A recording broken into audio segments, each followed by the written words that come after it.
When I was 10, I told my mom I wanted to go to the Olympic Games to play ice hockey. I really wanted to be the next Haley Wickenheiser.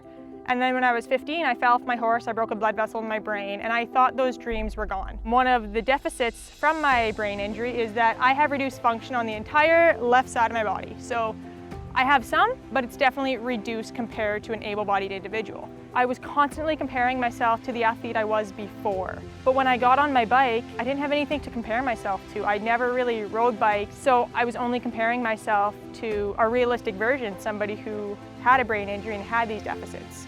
And when I get on my bike, I don't even feel like I have those deficits anymore. I feel strong, I feel powerful, and I start to feel like an athlete again.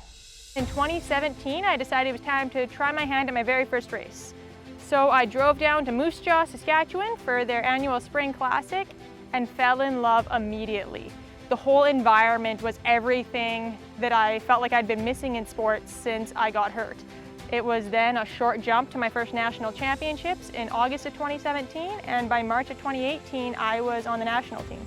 Through sport, I've really learned how to persevere, how to be resilient, how to show up even on those days that maybe I don't want to show up, and really how to set goals and continue towards them even when the mood that I set those goals in has passed. So regardless of whether motivation is there, I have to have the discipline to move myself towards my goals. Sport is more than a game because sport truly saved my life. When it seemed like my life was crumbling out from under me when I got hurt, sport was what brought me back. Sport was what gave me the motivation and truly the purpose to continue to get better, to continue to push and work through the really hard days to find out what the best version of Keely Shaw looks like.